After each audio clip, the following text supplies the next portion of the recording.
Assalamualaikum warahmatullahi wabarakatuh. Bertemu kembali pada materi pertama dari mata kuliah Amalia Aswaja. Pada hari ini kita akan membahas terkait dengan materi tentang syariat Islam. Apa itu syariat Islam dan apa tujuan dari syariat Islam ataupun yang disebut dengan istilah maqasidus syariah. Syariat, ma makna syariah? Asy-syariah bermakna yaitu at-thoriq mustaqim, jalan yang lurus.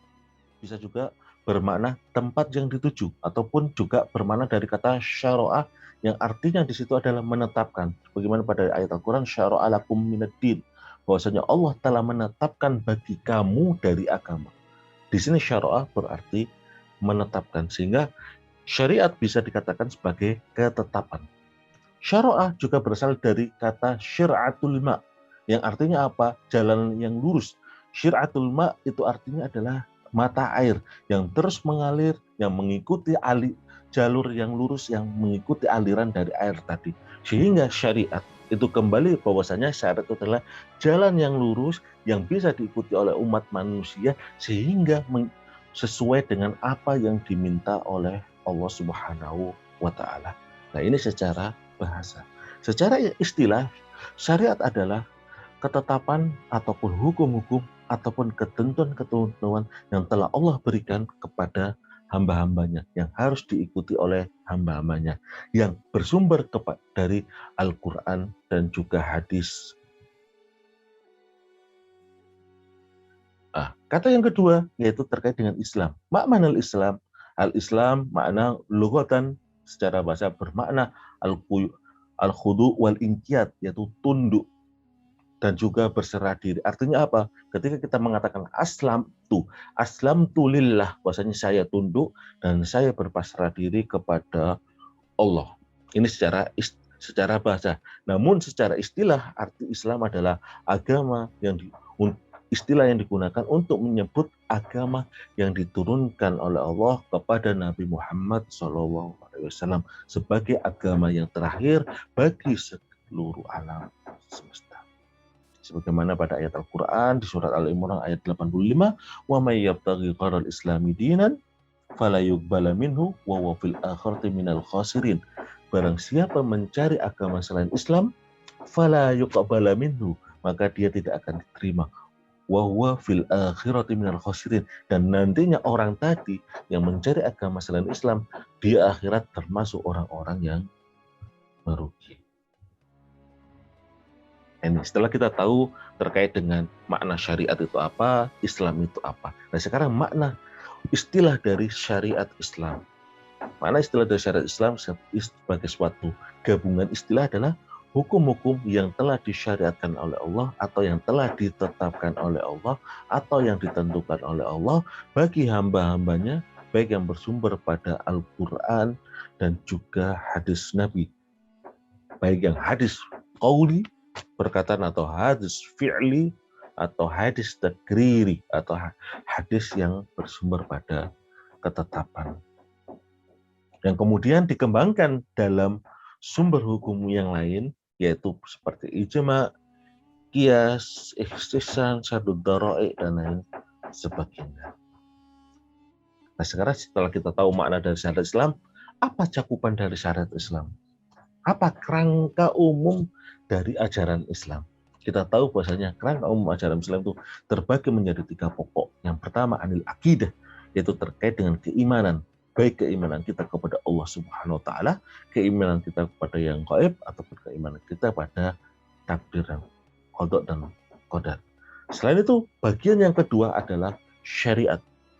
Nah, syariat di sini dibagi menjadi 2, yaitu ada muamalah, ada ibadah. Kalau ibadah kita tahu ada sholat, puasa, zakat, dan haji. Sedangkan di muamalah itu juga banyak.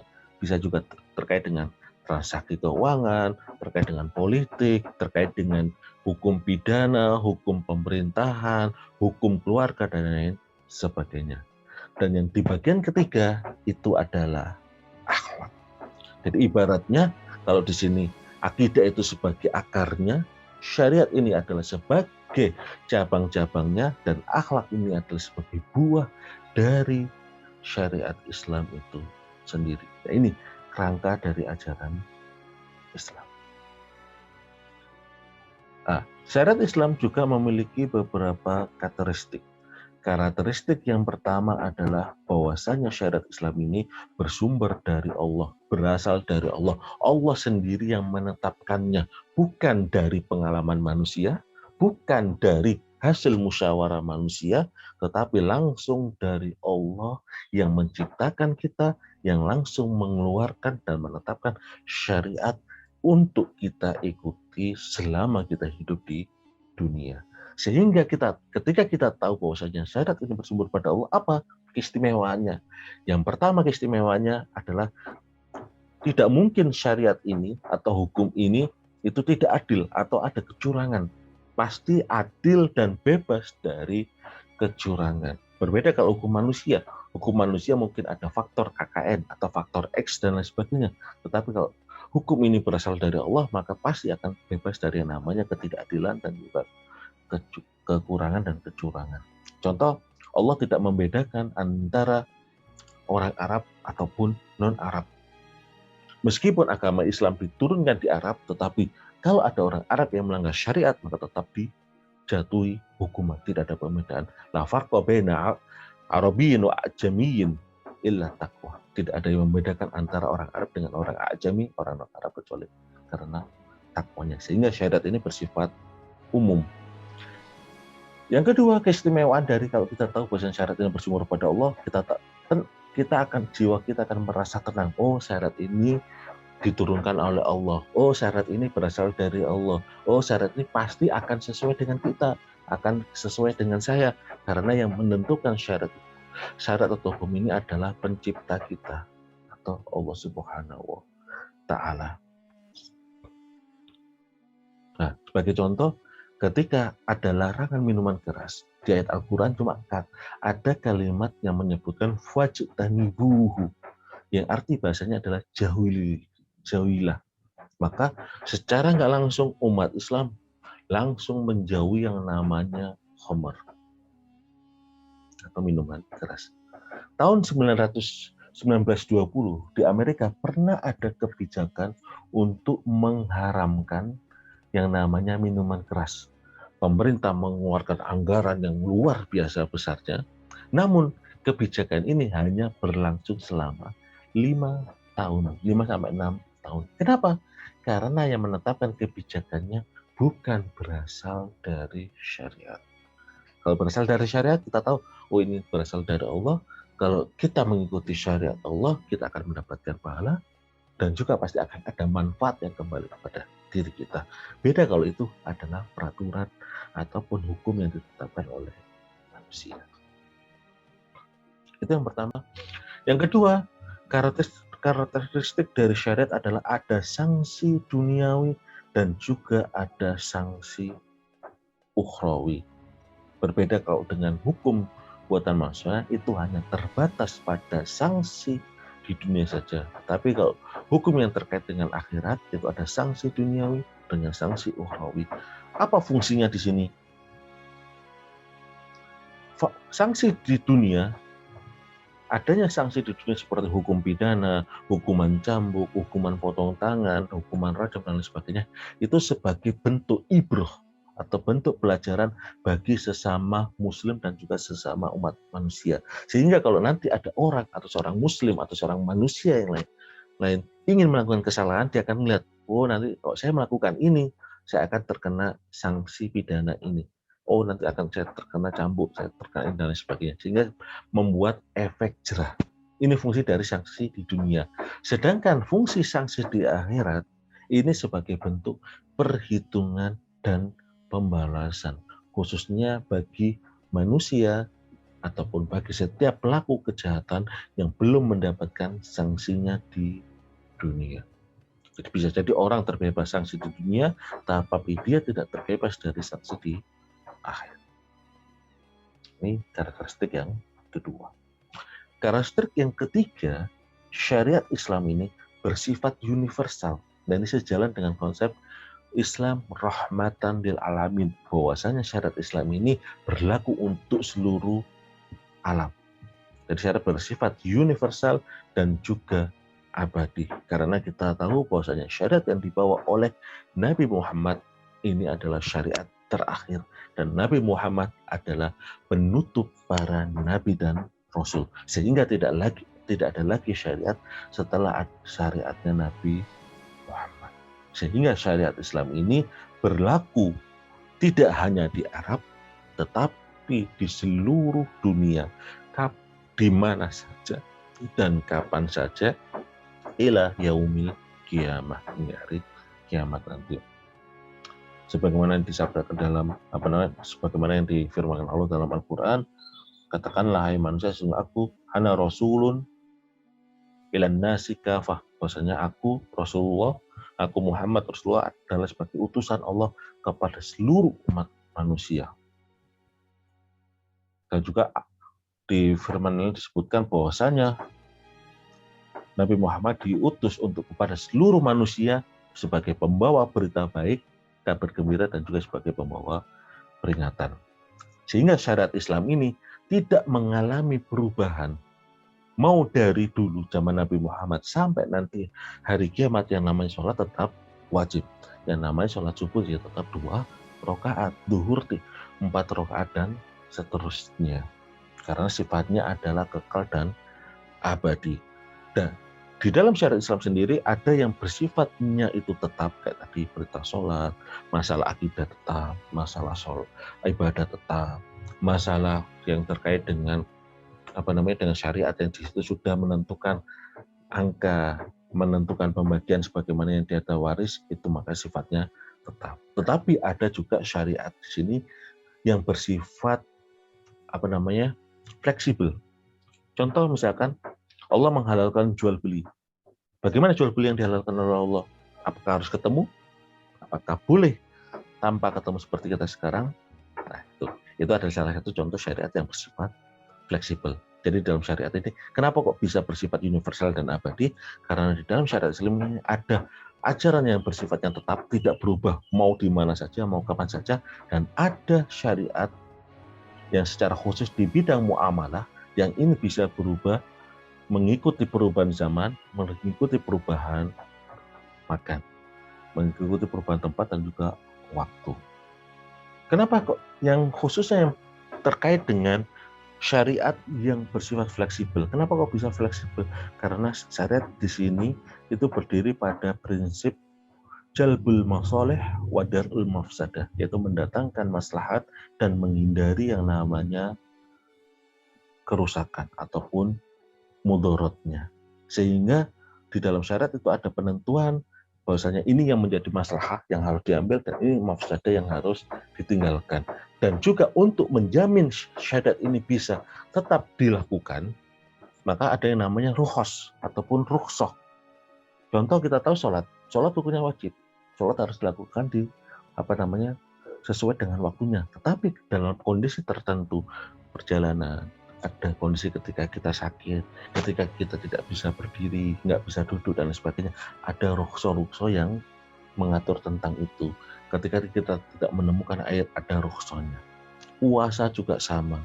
Ketika kita dalam perjalanan sakit, boleh tidak mengelola puasa. Nah, ini adanya rukhsah, adanya prinsip mendatangkan maslahat dan menolak mudarat ini membuat syariat ini bisa tetap berlaku bagi seluruh umat manusia, di mana saja dan kapan saja. Misalkan puasa itu wajib, kita di Indonesia mungkin nggak ngerasakan apa-apa. Puasa kita normal dari dulu, dari kita kecil sampai sekarang normal. Ya katakanlah 12 jam. Tapi coba kita pindah ke negara yang lain. Katakanlah di negara Finlandia. Finlandia subuhnya jam 2 pagi, sedangkan maghribnya jam 10 malam. Apa yang kita rasakan? Atau kita pindah ke negara Timur Tengah. Puasanya 17 jam tapi dalam kondisi panas matahari yang luar biasa. Atau mungkin kita melihat ke negara yang mengalami puasa di musim dingin, yang puasanya mungkin sekitar 10 ataupun kurang dari 10 jam. Nah, tetap di mana saja hukum puasa tetap menjadi wajib. Nah, yang keempat, karakteristik dari syariat Islam adalah bersifat sempurna. Kenapa dikatakan sempurna? Karena dalam syariat Islam tadi sudah saya jelaskan mencakup 3 hal utama. Ada masalah akidah, ada yang masalah akhlak, ada yang membahas tentang syariat, baik dalam muamalah dan juga ibadah. Nah, sekarang menjadi pertanyaan, apa tujuan dari syariat Islam atau yang disebut dengan ma maqasidus syariah? Apa maqasid atau tujuan dari syariat Islam? Secara umum, tujuan dari syariat Islam adalah mendatangkan maslahat dan menjauhi mafsadat atau kerusakan. Berdasarkan para ulama mengatakan tujuan dari syariat Islam adalah jalbul masalih wa darul mafsadah. Ini adalah prinsip umum, ini adalah tujuan umum dari syariat Islam. Nah, secara khusus ada beberapa ulama yang membagi seperti Imam Ghazali, Imam Syatibi sebagai ulama maqasidus syariah dengan kepakaran di bidang maqasid syariah, membagi bahwasanya maqasidus syariah atau tujuan syariat itu terbagi menjadi 5 hal, yaitu menjaga agama, menjaga jiwa, menjaga akal, menjaga keturunan, dan menjaga harta. Kita tahu bahwasanya kita diturunkan oleh Allah di bumi ini tujuannya untuk apa? Ini jaya ilmu fil ardi khalifah. Allah ingin menjadikan manusia sebagai khalifah di bumi. Tetapi di ayat lain disebutkan mama khalaqtul insa wal jinna illa liya'budun. Dan misi utama dari manusia apa? Adalah untuk beribadah kepada Allah. Sehingga tujuan utama dari syariat yang pertama adalah menjaga yang namanya agama. Agar proses ataupun praktek ibadah yang dilakukan oleh umat manusia yang ada di bumi ini sejalan dengan apa yang telah ditetapkan oleh Allah Subhanahu wa taala. Maka yang pertama, tingkatan pertama adalah menjaga jiwa. Menjaga agama. Yang kedua, menjaga jiwa, itu yang terkait dengan misi khalifah. Bahasa menjaga jiwa dalam artian menjamin ataupun menjaga kelangsungan kehidupan di dunia. Kita menikah, kemudian mendapatkan keturunan. Ketika sudah hidup, kita memakan makanan dan minuman yang halal, sehingga kita bisa melanjutkan kehidupan kita yang layak, yang nanti tujuan muaranya adalah bisa beribadah kepada Allah. Yang ketiga yaitu menjaga akal.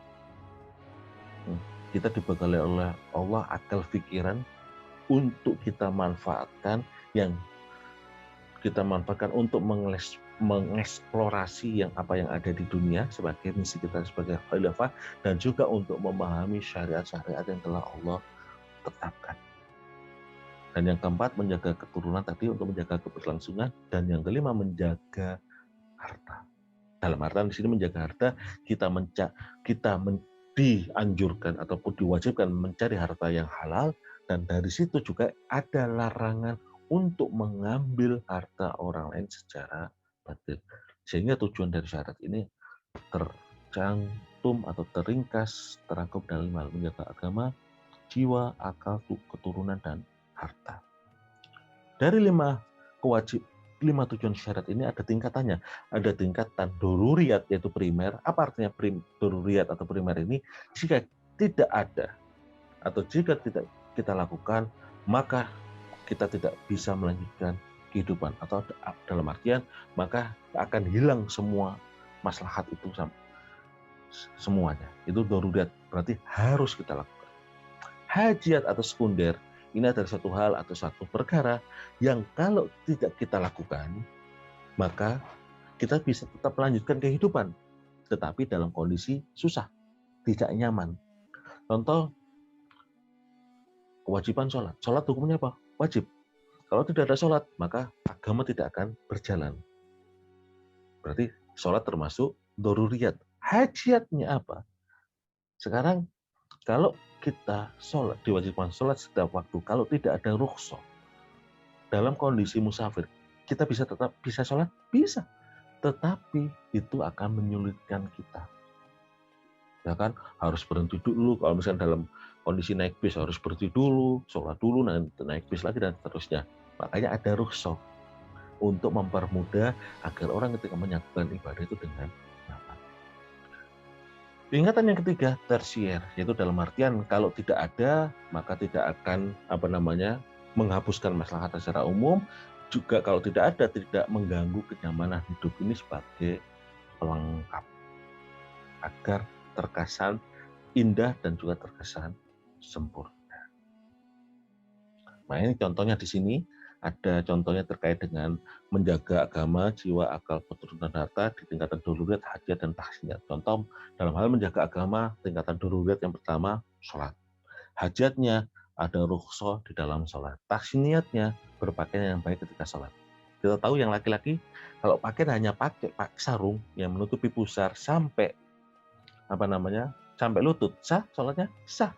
Tapi kalau dilihat orang nggak baik, makanya di situ dalam bentuk tahsiniyatnya adalah apa? Berpakaian yang baik ketika sholat. Menjaga jiwa, yaitu tadi memenuhi kebutuhan pokok, makan, minuman, dan lain sebagainya. Hajatnya kita boleh memakan ataupun makan dan minuman makanan yang bermacam-macam. Ya nggak monoton, misalnya makannya tahu tempe terus. Ya bisa hidup, bisa. Tapi kan nggak nyaman. Makanya boleh makan ayam, daging, dan lain sebagainya untuk menjamin kehidupan itu tetap berlangsung. Nah, tahsiniyatnya ada tata cara dan etika ketika kita makan. Yang ketiga, menjaga akal, yaitu diharamkan minuman keras. Kenapa? Karena minuman keras bisa merusak akal. Hajatnya yaitu ada perintah untuk menuntut ilmu, dan tahsiniyatnya adalah menghindari berita-berita hoaks ataupun hal-hal yang tidak bermanfaat. Kalau tidak ada berita hoaks, kan bisa menjaga akal kita itu tetap dalam artian tetap stabil, tetap bersih, terhindar dari hal-hal yang negatif. Yang keempat, menjaga keturunan secara tingkatan primernya apa? Ada perintah menikah dan larangan berzina. Ada perintah menikah biar nanti menjamin keturunannya jelas. Ini bin siapa, ini binti siapa, ini asal ayahnya siapa, ini orang tuanya siapa. Makanya di sini ada larangan berzina. Kenapa? Karena nanti kalau ada anak yang terlahir dari zina, maka dia akan mengikuti nasab ibunya, bukan ayahnya. Hajatnya yaitu adalah dengan adanya mahar. Menikah tanpa mahar boleh? Boleh. Tapi mosok menikah nggak ada maharnya. Nah, makanya hajatnya, bentuk sekundernya adalah adanya mahar dalam pernikahannya. Bentuk tahsiniyatnya atau tersiatnya yaitu adanya proses khitbah atau lamaran. Menikah tanpa lamaran boleh saja. Tapi biar lebih baik mengenal dulu, ada proses lamaran dulu, nanti ada maharnya dan proses pernikahan. Tuh. Yang kelima, menjaga harta. Ya, harta di sini turutnya bahwasanya kita harus mencari harta yang halal. Caranya apa? Nah, ini di hajiyat. Cara mencari harta yang halal, caranya dengan apa? Ada jual beli, sewa menyewa, kerjasama, dan lain sebagainya. Sebagai pelengkapnya atau tersiernya yaitu adanya larangan penipuan, nggak boleh menipu, nggak boleh mencurangi orang, nggak boleh melakukan korupsi dan lain sebagainya. Nah, ini tujuan dari syariat dan juga tingkatan dari tujuan-tujuan syariat. Lalu sebagai bahan diskusi ada dua hal pertanyaan yang kita diskusikan. Yang pertama, bagaimana kita mengimplementasikan syariat Islam dalam kehidupan sehari-hari. Satu. Yang kedua, jika ada pertentangan antara tujuan syariat atau maqasid syariah, apa yang kita lakukan? Nah, ini dua hal ini akan menjadi bagian dari diskusi kita. Oke, terima kasih. Kurang lebihnya saya mohon maaf. Assalamualaikum warahmatullahi wabarakatuh.